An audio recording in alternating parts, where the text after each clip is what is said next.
여호와의 영이 야하시엘에게 임하셨으니 라고 했습니다. 이 제목으로 오늘 말씀을 살펴보도록 하겠습니다. 고치 요시다로라는 사람이 중죄를 짓고 체포되어서 이제 감옥에 갇히게 되었습니다. 그런데 하루는 꿈속에서 환한 빛이 비치더니 천사가 그에게 와서 이렇게 말합니다. 나는 하나님의 일꾼으로 하나님의 말씀을 전하러 왔다. 지금 내가 너에게 보여주는 이 성경을 읽고 말씀대로 행하여라고 하였습니다. 그리고 천사는 그에게 커다란 성경을 펼쳐 보여주고 곧 사라져 버렸습니다. 며칠 후 그는 똑같은 꿈을 꾸게 되었습니다. 그래서 할 수 없이 그가 고민 끝에 성령을 구했습니다. 그리고 밤낮으로 성령을 읽어보았습니다. 혼자 성경을 읽을 뿐 아니라 사람들을 모아놓고 읽어주기까지 하였습니다. 그 교도소 안에는 일대 변형이 일어났습니다. 죄수들이 이제 하나둘 변하기 시작하였습니다. 그렇게 교도소 안을 변화시킨 무기징역을 선고받은 고치 요시다로였습니다. 중죄를 지은 죄수가 이렇게 감옥에서 성경을 읽을 때 성령께서 역사하셔서 죄수들을 새 사람으로 변화시켜 주셨습니다. 감옥에서 죄수들도 변화시킨 그 성령님이 지금 이 시간 우리 가운데도 역사하신 것을 믿으시기 바랍니다. 하나님을 추구함이라는 책으로 유명한 A. 토저 박사님은 오늘날 교회에서 성령을 너무나 홀대하고 있는 것을 심각하게 우려하였습니다. 그래서 그는 만약 신약교회에서 성령을 제외시킨다면 그들이 한 일의 95%가 중단되었을 것이라고 말했습니다. 신약 성경에 나오는 사도들이 교회를 세우고 또 복음을 전하고 귀신을 내쫓는 모든 역사에는 항상 성령께서 함께 하셨습니다. 오늘날 교회와 성도의 문제는 성령님을 의지하고 있지 않다는 것에 있는 것입니다. 성령님을 그냥 손님 정도로 생각하고 그분께 결제받는 일이 없는 것입니다. 너무나 이제는 인본주의와 자기 중심으로 살고 있습니다. 오늘 주일을 맞이해서 예배드리는 우리 성도들은 언제나 우리와 함께 하시며 도우시는 성령 하나님의 은혜가 함께 하기를 바랍니다. 인격으로 오신 성령님, 우리와 대화하시며 돕기 원하시는 성령님을 우리 삶의 주인으로 모시기를 주님의 이름으로 축복합니다. 성령님께서는 기도할 때 성령님께서는 역사하십니다. 오늘 본문에 보면 유다 나라에 큰 위기가 찾아왔습니다. 모압과 암몬 그리고 마온 나라 이 세 나라가 연합해서 유다 왕 여호사밧을 치고자 쳐들어왔습니다. 세 나라 연합군이 작은 이스라엘을 치려고 몰려왔습니다. 그러니 얼마나 위급한 상황입니까? 국가적으로 전쟁의 위협에 직면한 풍전등화 같은 상태였습니다. 이때 여호사밧 왕이 제일 먼저 한 것이 바로 하나님을 향하여 기도한 것입니다. 또한 온 나라 백성들에게는 이제 금식하며 기도하게 했습니다. 나라의 위기 앞에서 왕으로부터 백성들에게 이르기까지 이렇게 금식하며 기도를 한 것입니다. 기도할 때 성령께서 역사하시는 것입니다. 위기의 때가 바로 간절히 기도할 때인 것입니다. 문제가 닥치고 어려움이 있을 때 염려하지 말고 하나님을 찾으셔야 합니다. 기도할 때 마음이 모아지고 성령의 도우심이 임하게 되는 것입니다. 여호사밧 왕이 간절히 기도하고 있습니다. 우리 하나님이여 그들을 징벌하지 아니하시나이까? 우리를 치러 오는 이 큰 무리를 우리가 대적할 능력이 없습니다. 대적할 능력이 없다는 것을 아는 것이 중요합니다. 자신의 부족을 깨닫고 이렇게 겸손히 하나님을 바라보는 신앙이 위대하다는 것입니다. 너무나 큰 문제라서 어떻게 해야 할 줄을 모르고 있다는 것입니다. 그래서 오직 주님만 바라보나이다 라고 여호사밧 왕의 간절한 믿음을 우리가 보게 되는 것입니다. 오늘 18절에 보면 여호사밧이 몸을 굽혀 얼굴을 땅에 대니 온 유다와 예루살렘 주민들도 여호와 앞에 엎드려 여호와께 경배하였다 했습니다. 여호사밧 왕이 몸을 굽혀 얼굴을 땅에 대고 기도하였습니다. 왕부터 엎드려 기도하기 시작한 것입니다. 그러자 온 유다와 예루살렘 주민들도 하나님 앞에 엎드려 기도하였습니다. 우리의 진정한 무기는 기도인 것입니다. 인생의 문제, 나라의 위기, 우리 인간의 지혜나 능력이 아니라 성령의 능력으로 해결해야 하는 것입니다. 우리는 여호사밧 왕이나 다윗 왕처럼 매 순간 기도로 살아야 하는 것입니다. 기도하고 일하고, 기도하고 공부하고, 기도하고 사업도 하고 하루하루를 살아가야 하는 것입니다. 그것이 바로 승리의 비결인 것입니다. 기도함으로 우리 인생이 새로워집니다. 기도함으로 나라가 축복을 받게 되는 것입니다. 기도함으로써 개인사를 바꿀 수 있습니다.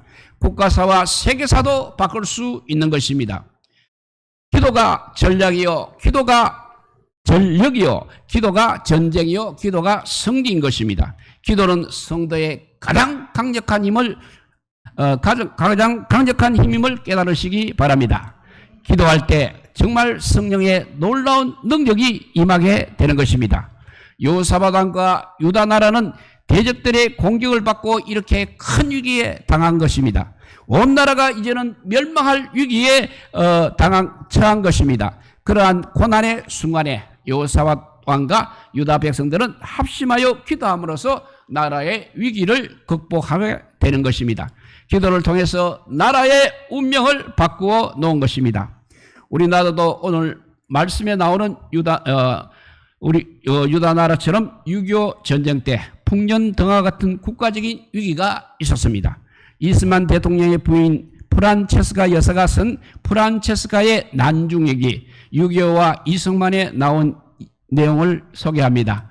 6.25 전쟁 당시 프란체스카 여사는 매일매일 일기를 써서 대통령의 일정을 기록해 놓았다고 합니다.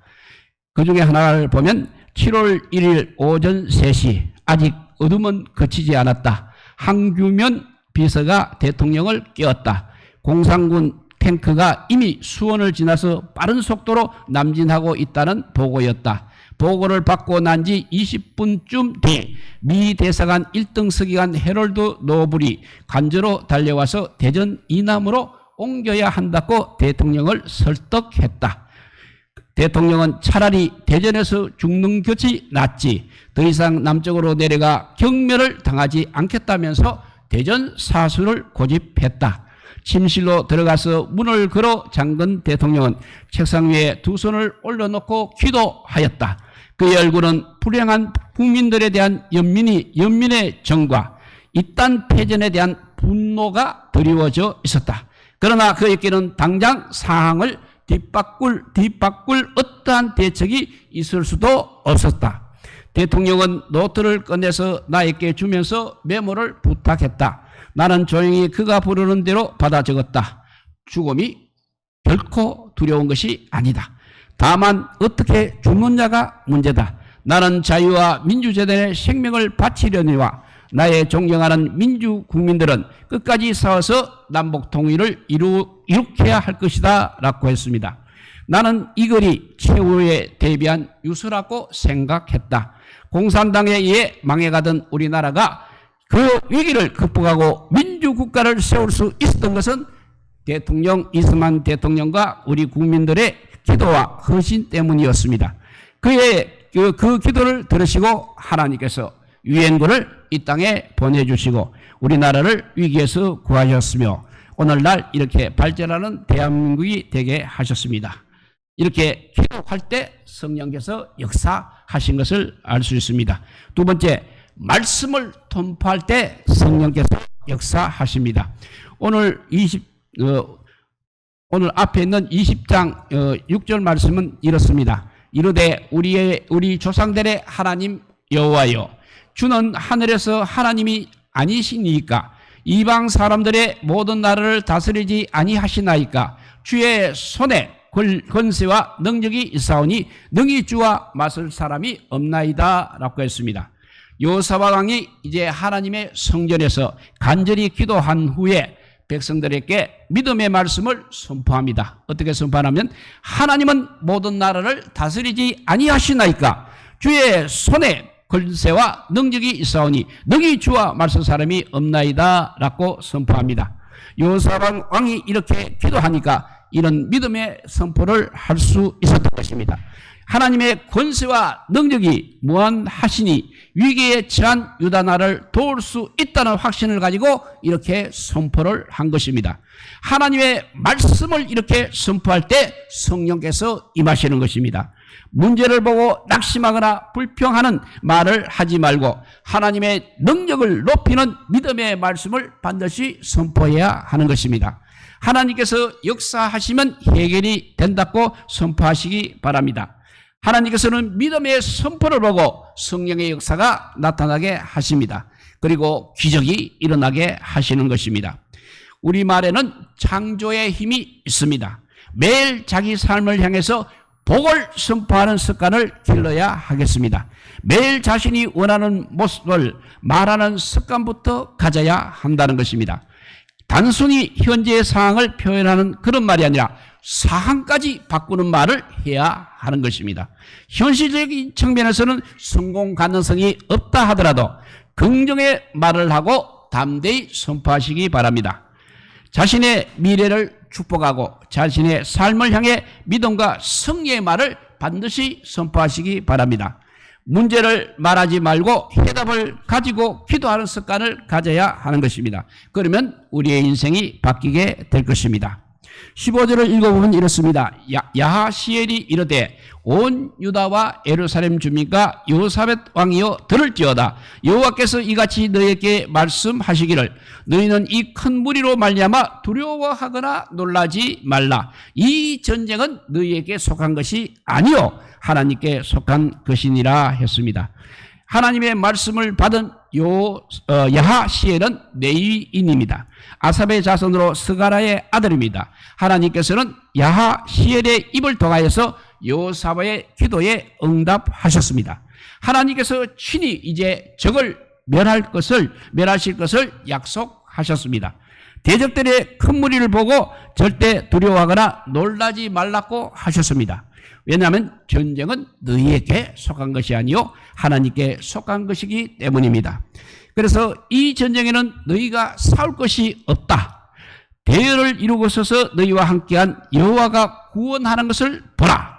유다와 예루살렘아 너희는 두려워하지 말며 놀라지 말고 내일 그들을 맞서 나가라. 여호와께서 너희와 함께 하리라고 한 이 야하시엘을 통하여서 하나님께서 말씀하셨습니다. 얼마나 든든한 하나님의 말씀입니까? 여호사밧 왕과 이스라엘은 야하시엘 선지자를 통하여서 들려주시는 하나님의 말씀을 믿고 순종하였습니다. 하나님의 말씀을 믿음으로 이렇게 선포할 때 성령께서 역사하시는 것입니다. 놀라운 능력으로 임재하시고 축복하십니다. 그러므로 우리 성도님들은 날마다 하나님의 말씀을 가까이 하시기 바랍니다. 말씀으로 영혼의 양식을 삼고 믿음으로 항상 선포하시기 바랍니다. 특별히 축복의 말씀, 능력의 말씀을 믿음으로 선포하시기 바랍니다. 하나님의 말씀이 우리의 입술을 통하여 이렇게 선포되어질 때 성령께서 능력으로 역사하십니다. 우리의 삶에서 기적을 만드십니다. 야하시엘을 통하여 선포된 말씀을 받고 백성들이 아침에 일찍이 일어나서 두고야 들로 나갔습니다. 나갈 때 여호사밧 왕이 서서 이렇게 선포했습니다. 유다와 예루살렘 주민들아 내 말을 들을지어다. 너희는 너희 하나님 여호와를 신뢰하라. 그리하면 견고히 서리라. 그의 선지자들을 신뢰하라. 그리하면 형통하리라 하였습니다. 정말 여호사밧 왕은 믿음이 있는 왕이었습니다. 철저하게 하나님을 의지하고 선지자를 통해서 선포된 말씀을 믿었습니다. 그리고 백성들에게 담대하게 선포한 것입니다. 그럴 때 성령의 충만함을 받게 되는 것입니다. 이렇게 기도할 때 성령께서 역사하십니다. 두 번째는 말씀을 선포할 때 성령께서 역사하십니다. 세 번째 찬송할 때 성령께서 역사하십니다. 22절 말씀입니다. 그 노래와 찬송이 시작될 때 여호와께서 복병을 두어 유다를 치러온 암몬 자손과 모압 자손과 세일산 주민들을 치게 하심으로 그들이 패하였다고 했습니다. 그압 자손과 고라 자손에게 속한 네 사람들은 서서 심히 큰 소리로 이스라엘 하나님 여호와를 찬송하였습니다. 그 노래와 찬송이 시작될 때 하나님께서 복병을 두어 대적을 치셨던 것입니다. 찬송은 이렇게 두려움을 이기게 하는 것입니다. 찬송은 우리의 마음을 뜨겁게 합니다. 성령의 역사가 나타나게 합니다. 찬송할 때 역시 성령께서 임하시는 것입니다. 하나님께서는 시편 22편 3절에 찬송 중에 계신다고 하셨습니다. 이스라엘 백성들이 찬송하고 적진을 향하여 나갈 때 하나님께서 이기게 하신 것입니다. 여호사밧 왕과 유다 백성들을 위기에서 건져 주셨습니다. 하나님께서 천사들을 적진에 보내서 이제 자중진날이 일어나게 하였습니다. 암몬과 모압 족속이 먼저 마혼 족속을 치게 하셨습니다. 그 다음에는 또 남은 암몬 자손과 모압 자손이 이제는 서로 싸우게 하셨던 것입니다. 나중에 여호사밧 군대가 그곳에 도착해 보니 적들은 한 명도 남지 않고 다 죽었다는 것입니다. 전리품을 취하는 데에만 장장 사흘이 걸렸습니다. 이 싸움이 바로 하나님께서 하신 이 싸움은 하나님의 승리였습니다. 이스라엘은 이렇게 첫째 기도하고, 두 번째 하나님의 말씀을 믿음으로 선포하고, 세 번째 찬송하는 것밖에 없었습니다. 그리고 이방 모든 나라가 하나님께서 이스라엘의 적군을 치셨다는 소식을 듣고 두려워하였습니다. 감히 이제 이스라엘을 넘보는 나라가 없었습니다. 그러므로 이스라엘이 태평을 누리게 되었습니다. 그래서 하나님께서 평강의 축복을 주셨습니다. 다시 이스만 대통령 이야기입니다. 이스만 대통령의 영부인 프란체스카 여사가 이제 포항 전선에서 우리 학도병들이 싸운 내용에 대해서 이렇게 기록하고 있습니다. 8월 13일 국방장관은 한국군 1개 연대를 경주로 보내서 포항까지 진격하도록 명령했다고 보고했다. 우리 학도병들이 그곳에 있는 미군을 지원하고 있었다. 임병직 외무장관은 미군들이 2대의 트럭을 몰고 가서 우리 아이들을 가득 싣고 가는 것을 목격했다고 보고했다.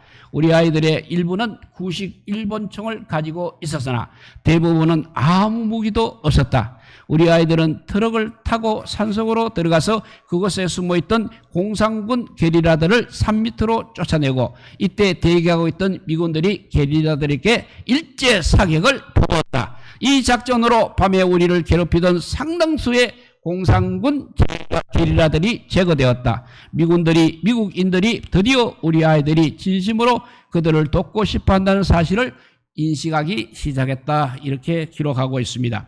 낙공강 전선까지 밀린 우리나라가 위기를 맞았을 때 제대로 된 훈련조차도 받지 못하고 변변한 무기도 없이 학도병들이 포항전선에 투입되었다는 것을 알 수 있습니다. 당시 우리 군대는 북한군에 비해 너무나 열세였습니다. 그렇지만 우리에게는 기도하는 대통령과 기도하는 백성들이 있었습니다. 이 나라가 전쟁의 위기를 극복하고 나라를 재건할 수 있었던 것은 우리 하나님의 은혜였습니다. 이 소중한 나라를 위해서 오늘 우리들은 진심으로 기도해야 하는 것입니다. 이렇게 세워진 우리나라가 더욱 발전할 수 있도록 애국, 애족의 자세를 가지고 살아야 하겠습니다. 화합하는 나라, 부정부패가 없는 나라, 사랑과 정의가 실현되는 나라, 하나님이 기뻐하시는 나라가 되도록 우리 모두 기도하시기 바랍니다. 14절을 한번 읽어봅니다. 여호와의 영이 회중 가운데에서 레위 사람 야하시엘에게 임하셨으니 그는 아삽 자손 마따나의 현손이요 여일의 정손이요 분하의 손자요 스가랴의 아들이더라 했습니다. 여기서 중요한 것은 하나님의 영이 임하심으로 라는 말입니다. 하나님의 영이 임하심으로 결국 여호사밧과 유다 나라가 승리하였다는 사실입니다. 전쟁의 위기를 극복하고 나라가 번영하게 되었습니다. 우리나라도 마찬가지인 것입니다. 기도하는 대통령과 백성들이 있었기 때문에 전쟁의 위기와 여러 가지 어려움을 극복하고 나라를 굳건하게 세워갈 수 있었습니다. 지금은 북한의 핵 위협으로 어수선한 시대이기도 합니다. 그리고 또 거꾸로는 또 국내외적으로 주한미군 철수까지 거론하고 있는 실정입니다. 참으로 오늘 이 시대에도 우리 하나님의 도우심이 필요한 것입니다. 즉 성령의 능력이 임해야 한다는 것입니다. 그것이 제약과 유혹과 시험을 이기는 길입니다. 가정과 나라를 위기에서 구하고 더욱 형통하게 하게 하는 길입니다. 그것은 세 가지: 간절히 기도하고 진리의 말씀을 선포하며 기쁨으로 찬송함으로 성령의 능력을 체험하며 살아가는 우리 성도님과 가정과 우리나라가 되어야 그렇게 성령께서 우리에게 역사하실 줄 믿습니다. 우리 모두 기도와 말씀과 찬송에 가득 찬 삶을 살아가시기를 주님의 이름으로 축복드립니다. 기도하겠습니다. 사랑의 하나님 감사합니다. 우리의 진정한 무기는 기도라는 것을 오늘 또 말씀을 통해서 깨닫게 해주시니 감사하고, 또 말씀을 선포할 때마다 기적이 일어난다고 했습니다. 그리고 찬송으로 주님을 찬양할 때 평강의 축복이 우리에게 주어진다고 말씀해 주셨습니다. 이 세 가지 항상 마음속에 새기면서 기도하고 찬송하고 기도하고 말씀 선포하고 찬송하는 믿음의 삶을 살아갈 때 어려운 이 시대에 정말 나라가 어렵지만 그래도 우리가 그것을 행할 때 기적이 일어나고 성령께서 역사하신다는 사실을 깨닫는 우리 모두가 되게 하여 주시기를 간절히 빌고 원하올 때 이 모든 말씀 아무 공도 없으나 우리 구주 예수 그리스도 이름으로 기도드리옵나이다. 아멘.